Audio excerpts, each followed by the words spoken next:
The king is back in a very grand style. King, the king himself, is back and is welcoming you in a very grand style to G Dynamic TV. Yeah, you battled that one out. Yeah, nah. All right, my name is King, your favorite host, and I'm welcoming you to G Dynamic. More G Dynamic, too sweet, man. Sha for far. If you are new on this channel, please, I would just advise that you click on the notification bell and then you click on the subscription button and then the notification bell. I'm very, very sure you don't want to miss out on any of our hot updates. All right, this one is still on OAU VC. That's OAU Vice Chancellor. Our son was skimmed out, says Ile-Ife indigenes. Waiting these people, they talk just make brain to me. Waiting me skim out. I don't understand.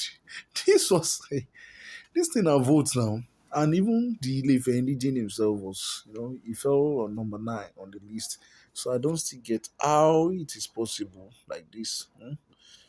The president of the Ife Development Board, Lawrence Awoyi, has stated that the protest by indigenes of Ile-Ife over the appointment of a vice chancellor at the Obafemi Awolowo University was due to deep-seated concerns about indigenes being shortchanged for appointment and promotion within the university community. Awowoyin on Saturday said in a telephone interview on Friday that despite the presence of highly qualified indigenes working in the system, key and strategic management positions in the university had been deliberately denied the community. He stressed that contrary to insinuations on the public, he talk said the community no get problem with recently appointed Vice Chancellor Professor Adebayo Banire. He also talked say Ile-Ife community was not trying to impose their son on the university. Okay, so what? What now happened then?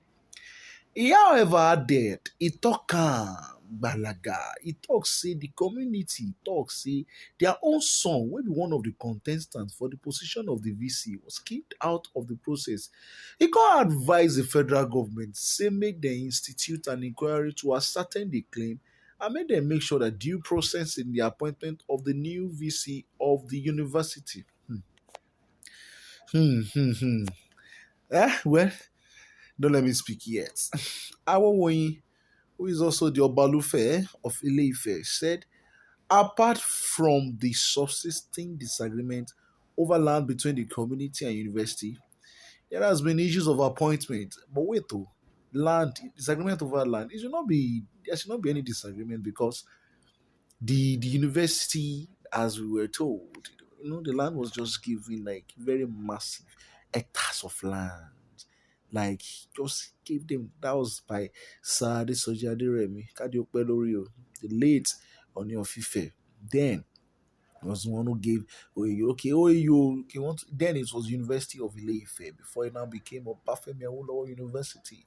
Yeah, I know much of it because I'm proud to be an alumnus of the great citadel of learning. Now, I don't believe they should be fighting over land. It's quite not reasonable according to my own findings. The key positions within the university, for instance, how many sons have even been DVC, that's Deputy Vice Chancellor. That one is not like Vice Chancellorship, the heads of department and others. At the time, this is still the man speaking, no be me, the Obalufe.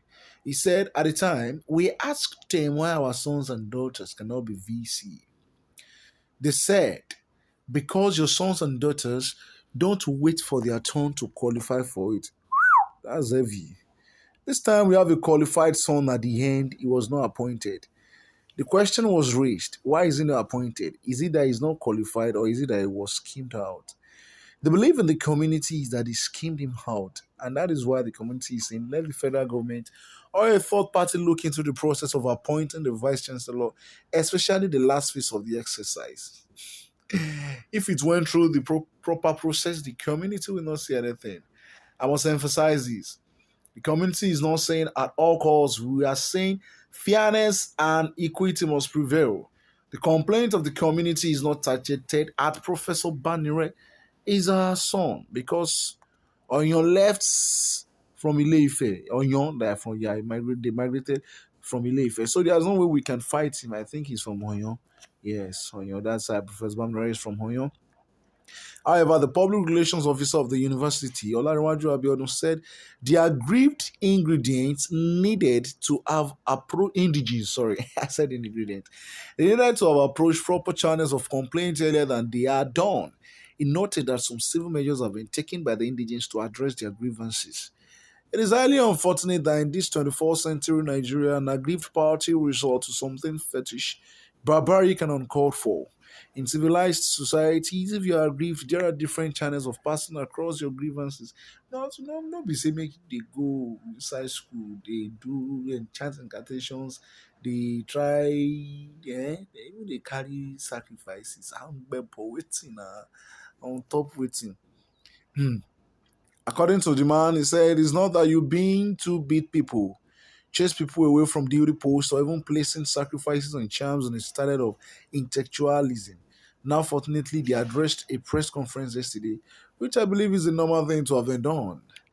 And from the feelers we have got that their son had written a petition which is civilized, so one would have expected that such channels of decency should have been followed so that their son was skimmed out. We asked the question, who interviewed their son? How did they know their son was skimmed out? Did they already made answers for their son? Have they bet on the chances that their son will automatically become the vice chancellor? I'm telling you, make we the ask. In other news, OAU declares 2 weeks break. 2 weeks break. 2 weeks break. Bye bye.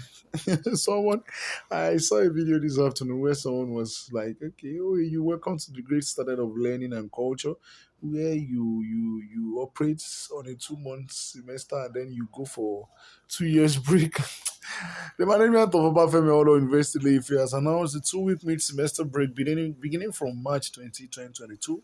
This was contained in a release made on Saturday, today, signed by the university's registrar, Mrs. Margaret Dowu Omosule. The statement read, "This is to inform staff and students of the university that management at a meeting held today, Saturday, 26th March 2022, approved a 2 week mid-semester break for students beginning from Monday, 28th March 2022. We wish students of the university an enjoyable break." I still don't get to. She be asked to be on strike. So which one can be 2 weeks? Okay, maybe holiday inside holiday. Well, the university had since been rocked with series of protests by a group of Ife indigenes who decried the non-appointment of Ife indigene as the vice chancellor of the university. The protest was, however, recently suspended. Thank you very much. My name is KING, the king himself, and I'm welcoming you in a very grand start to G Dynamic TV, the home of pure entertainment. Love you. Have a wonderful weekend. Good night.